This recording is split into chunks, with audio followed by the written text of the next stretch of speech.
नमस्कार दोस्तों, आज मैं आपको एक ऐसी घटना सुनाने जा रही हूँ जिसे सुनकर आपका विश्वास महादेव पर और भी मजबूत हो जाएगा। एक दिन कथा के दौरान एक पत्र आया। उस पत्र में लिखा था, महाराज जी, मेरा नाम प्रतीक्षा प्रताप मोरे है। मैं महाराष्ट्र के उमरगा क्षेत्र में रहती हूँ। मेरी 2 बहनें जन्म से ही दिव्यांग हैं। वे न ठीक से चल पाती थी, न बैठ पाती थी। बचपन में उन्हें ऐसा अटैक आया कि उनके दोनों पैर लगभग काम करना बंद कर गए।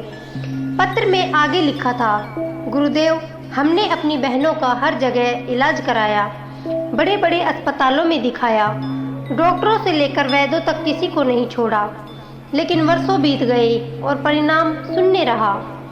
फिर एक दिन किसी ने उन्हें महादेव की शरण में जाने की सलाह दी। कहा गया, पशुपतिनाथ व्रत करो, श्रद्धा और विश्वास से शिव जी को जल अर्पित करो, महादेव पर चढ़ा हुआ जल अपनी बहनों को पिलाओ और उनके शरीर पर लगाओ। परिवार ने यह बात मान ली।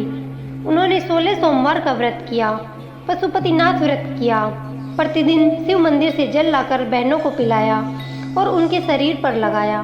फिर उन्होंने श्रद्धा से पार्थिव शिवलिंग का पूजन भी किया। दिन बीतते गए, महीने बीतते गए, लेकिन उनका विश्वास नहीं टूटा।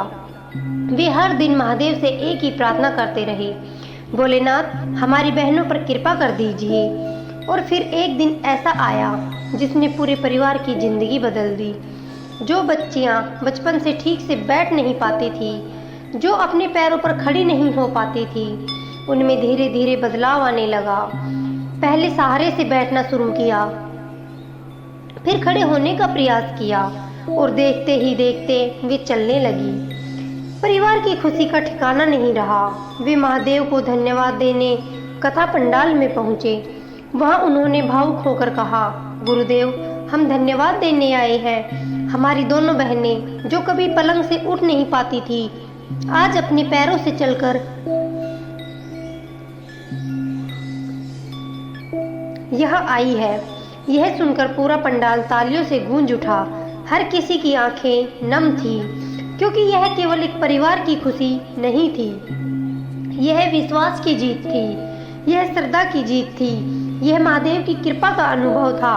दोस्तों, इस कथा का संदेश यह नहीं है कि किसी बीमारी का इलाज छोड़ दिया जाए, बल्कि संदेश यह है कि उपचार के साथ साथ विश्वास, धैर्य और सकारात्मक सोच भी जीवन में बहुत बड़ा बल देती है। जब मन टूटने लगे, जब उम्मीद खत्म होने लगे, तब भगवान का स्मरण मनुष्य को फिर से खड़ा होने की शक्ति देता है। आइए अंत में हम सब मिलकर महादेव से प्रार्थना करें।